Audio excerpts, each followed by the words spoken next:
السلام علیکم ورحمۃ اللہ وبرکاتہ۔ الحمد للہ رب العالمین والصلاة والسلام علی سید المرسلین امام المتقین خاتم النبیین وعلی آلہ واصحابہ اجمعین، اما بعد فاعوذ باللہ من الشیطان الرجیم، بسم اللہ الرحمن الرحیم۔ آج آپ پیارے نبی صلی اللہ علیہ وسلم کا حسن جمال مصطفیٰ صلی اللہ علیہ وسلم جب اس دنیا میں تشریف لائے تو بی بی آمنہ نے یمن کے محل دیکھے۔ ایک دم ایک اب آیا اور اس نے نبی صلی اللہ علیہ وسلم کو اپنی لپیٹ میں لے لیا۔ آواز آئی، اس کو شمال پھراؤ، جنوب پھراؤ، تاکہ جہاں کو معلوم ہو جائے کہ دنیا کے سردار محبوب خدا صلی اللہ علیہ وسلم، نبیوں کے سردار تشریف لے آئے۔ آپ صلی اللہ علیہ وسلم کے اعزاز میں دنیا کے بت زمین پر گر پڑے۔ ایران کے آتش کدہ کی 1000 سال سے روشن آگ بجھ گئی۔ سمندر کی مچھلیوں نے ایک دوسرے کو خوشخبری دی۔ دو جہانوں کے سردار نور مصطفیٰ صلی اللہ علیہ وسلم تشریف لائے۔ ہر طرف خوشبو پھیل گئی۔ اللہ پاک نبی کریم صلی اللہ علیہ وسلم کو وہ حسن و جمال عطا کیا کہ اس کی مثال نہیں ملتی، کیونکہ اللہ نے آپ جیسا حسین و جمیل کوئی اور بنایا ہی نہیں۔ چہرہ مبارک چاند کی طرح روشن، نور کی کرنیں نکلتی تھی۔ حضرت خالد بن ولید رضی اللہ تعالیٰ عنہ سے ان کے قبیلے کے سردار نے پوچھا کہ اپنے نبی کا حسن و جمال بتاؤ۔ آپ نے کہا مجھ میں اتنی طاقت نہیں کہ میں تفصیل کے ساتھ بیان کر سکوں۔ تو کہا مختصر سا ہی بیان کیجیے۔ آپ نے فرمایا جیسا بھیجنے والا اللہ ہے اسی اعتبار سے باکمال اس کا نبی۔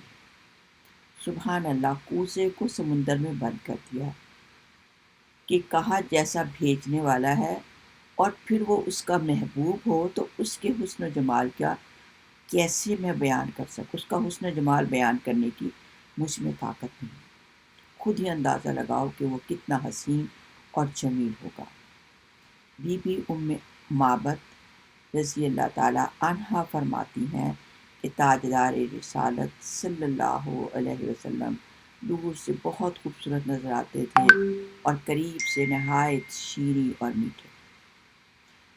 صحابی رسول کعب بن مالک رضی اللہ تعالیٰ عنہ فرماتے ہیں ہمدان میں ایک عورت نے مجھے بتایا کہ میں نے رسول اللہ صلی اللہ علیہ وسلم کے ساتھ حج کیا۔ میں نے کہا آپ نے پیارے نبی کا چہرہ دیکھا؟ کہا اس نے کہا 14ویں رات کے چاند کی طرح، ایسا چہرہ نہ میں نے کبھی پہلے دیکھا تھا نہ کبھی اس کے بعد۔ حضرت علی شیر خدا نے فرماتے ہیں کہ اللہ کے پیارے نبی صلی اللہ علیہ وسلم کا چہرہ مبارک میں گلائی تھی، یعنی مکمل طور پر چہرہ گول نہ تھا، اور یہ بات اہل عرب کے لیے بہت پسندیدہ تھی۔ رنگ مبارک سفید، سرخ، آنکھیں کشادہ، لمبی پلکیں، روشن چہرہ، باریک ابرو، کشادہ پیشانی، آنکھیں سرما لگائے بغیر سرما لگی ہوئی نظر آتی تھیں۔ نظریں شرم و حیا کی وجہ سے نیچے رکھتے تھے۔ جب اونچا دیکھتے تو عرش معلیٰ کے لوح محفوظ کو بھی پڑھ لیتے تھے۔ اللہ پاک نے قرآن پاک میں ارشاد فرمایا ضحیٰ سے مراد والضحیٰ واللیل اذا سجی، ضحیٰ سے مراد رخ انور چہرہ مصطفیٰ صلی اللہ علیہ وسلم، اور لیل سے مراد آپ کے سیاہ بال مبارک۔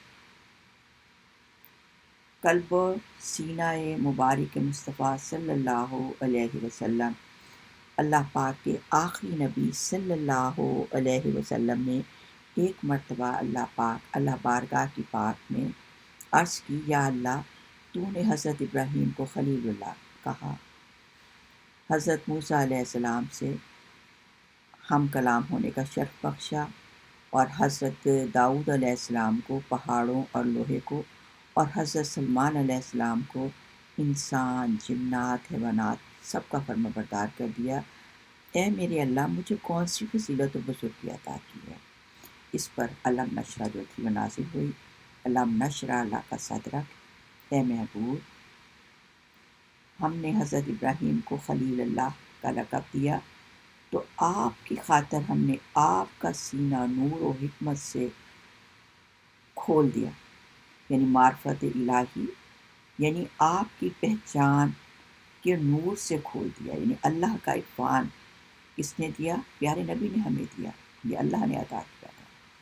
موسیٰ علیہ السلام آپ کے ساتھ ہم کلام، موسیٰ علیہ السلام کے ساتھ اگر ہم کلام ہوئے تو میں نے آپ کو لامکاں یعنی معراج پر، معراج کی رات اپنے پاس بلایا، اور اگر ہم نے داؤد علیہ السلام اور حضرت سلیمان علیہ السلام کو چند دنیا کی چیزوں پر حکومت بخشی تو آپ کو آسمانوں کی حکومت عطا فرمائی، وہاں کے فرشتے خادموں کی طرح آپ کی بارگاہ میں رہتے ہیں۔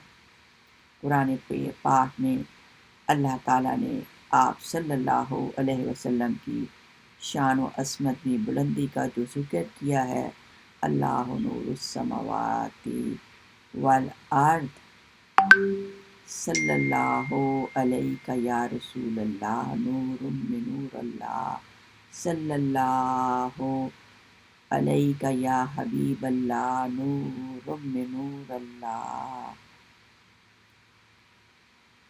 حضرت جبرائیل علیہ السلام نے مبارک سینے کو کھولنے کے بعد پاکیزہ دل کو آب زمزم سے دھویا تو فرمایا، اس میں 2 آنکھیں ہیں جو دیکھتی ہیں اور 2 کان ہیں جو سنتے ہیں۔ حضور صلی اللہ علیہ وسلم نے فرمایا، میں وہ دیکھتا ہوں جو تم نہیں دیکھتے، وہ سنتا ہوں جو تم نہیں سنتے۔ مبارک قدموں کی نشان۔ حضرت علی رضی اللہ تعالیٰ عنہ فرماتے ہیں، جب رسول اللہ صلی اللہ علیہ وسلم چلتے تو جھک کر چلتے، گویا اوپر سے اتر رہے ہیں، جس طرح پھلوں کی ڈالی جھک رہی ہوتی ہے۔ حضرت ابو ہریرہ فرماتے ہیں، رسول اکرم صلی اللہ علیہ وسلم زمین پر ہمیشہ پورا قدم رکھتے، میں نے کسی کو راستے میں رسول کریم صلی اللہ علیہ وسلم سے زیادہ تیز چلتے نہیں دیکھا، گویا زمین آپ کے قدموں کے نیچے لپیٹی جاتی تھی۔ جب آپ صحابہ کرام کے ساتھ چلتے تو صحابہ کو اپنے آگے چلاتے اور فرماتے، پیچھے فرشتوں کو جگہ کے لیے خالی چھوڑ دو۔ اے رب کریم، ان مبارک قدموں کا صدقہ جسے تو نے میرے نبی صلی اللہ علیہ وسلم کو بلند مقامات قاب قوسین طے کرائے، اے اللہ ہمارے قدموں کو پل صراط پر قائم رکھنا۔